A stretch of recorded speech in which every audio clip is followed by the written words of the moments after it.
Once there was a little boy who always wanted to meet Jesus.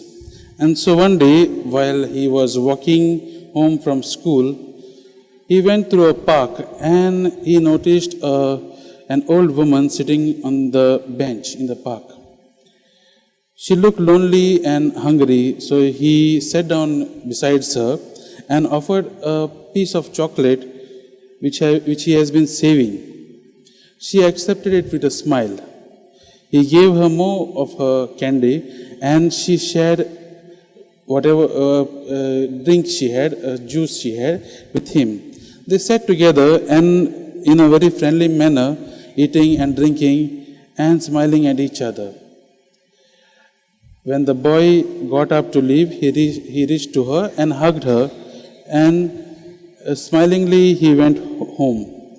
As he was coming home, his mother noticed his big smile and she asked, "What did you do today that made you so happy?" And he said, "I had lunch with Jesus." And he has a very great smile. On the other hand, the old woman also returned to a small apartment she shared with her sister, and she was also smiling. And her sister asked, "What is it that made you so happy today? Why are you smiling?" He said, I just had lunch with Jesus, and he is a lot younger than I expected." My dear friends, many times we underestimate the power of touch, the power of smile, a kind word, or a listening ear. Sometimes these things can change the life of the other, the life of the people around us. And today, in the gospel, we see this is the same thing Jesus does. These disciples of his, they are all in distress. They were all in confusion that Jesus is gone from them.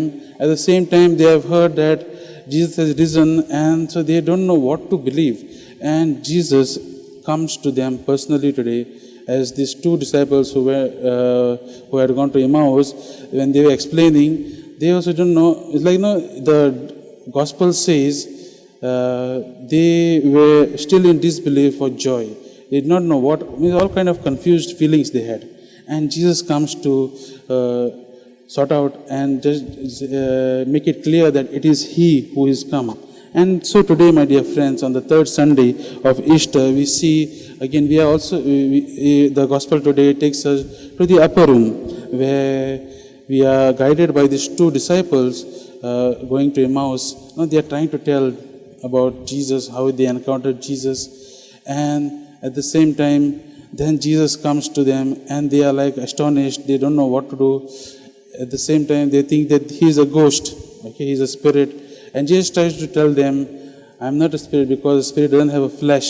And he's trying to show them that he is real. Okay, he's the real one, the Messiah who's come to save us. My dear friends, today's gospel is a very beautiful gospel, and I would like to give you all for a reflection what Pope Francis has summarized from this gospel. And he says that there are 3 verbs he has derived from this gospel, which are very, when we reflect on that, they are very good for us to put it, and it will change the heart of the other, it will affect the others. And these 3 verbs which he has derived, which he has summarized from this gospel, are to look, to touch, and to eat. My dear friends, these 3 actions can give us joy from a true encounter with the living Jesus. When we say to look, Jesus says to them, "See, look at my hands and my feet." He's trying to show that it is He, really He. Jesus is the one who is trying to tell us that looking is the first thing of love. Okay, a mother and a father will look at a child in love. Okay, 2 lovers will look at each other when they are in love. A doctor looks at a patient, okay, when he wants to bring healing to the patient. And this is the thing, a loving gaze. Jesus is asking us to have this loving gaze towards the other, so that other might be changed, the other might have effect on themselves, and there will be that same love what Jesus has given to his disciples and Jesus has given to you and to me, we can give it to others through this looking with love at one another. Second verb which Pope Francis says is that of to touch. To touch.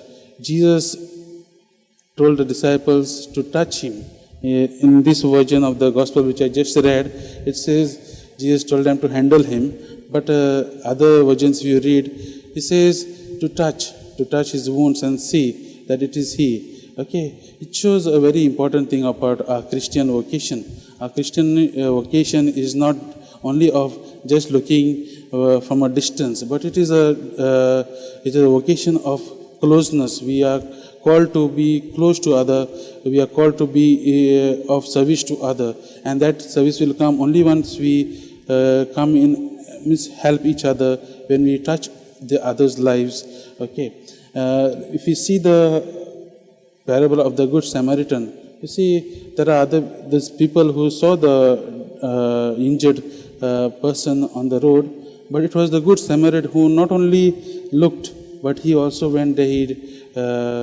He tried to clean his wounds, and he gave him water to drink. He put him on his ride and took him to the inn. So it made a lot of difference, and that is what we are called to do today. Jesus calls us to touch others' lives by being of service to others, by being available to others when others are in need of our help. And that is what our Christian vocation is. Thirdly is to eat. Eating is also another thing which brings the community together, which brings joy and happiness. Whenever we go for any dinner, or anything, any celebration, usually our meetings mostly have something to eat. And Jesus asks today the disciples, have you anything to eat? And he shows that he is real. And he wants to tell them, I am there with you. Eating with you. And in the gospel also you'll see many times Jesus sits with the sinners also, those who are neglected in the society, to eat with them, because that brings a communion of love to each one.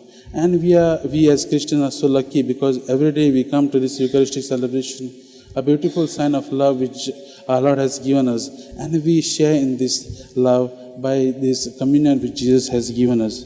My dear friends, as we are reflecting on this gospel today, let us ask God to come into our lives and to change our lives, so that we may be like Jesus, who sees with a loving gaze. We also may see our brothers and sisters who are in trouble with our loving gaze. We may be of help to one another by our touch when we see others who are in trouble, like how Jesus is calling each and every one of us. And with our communion of love when we eat together, which reminds us that we should be in communion with not only with God but with our brothers and sisters, and through them we are in communion with God. Keeping these thoughts in mind, let us ask for this grace to change our hearts, and be like Jesus, who calls us to be like him.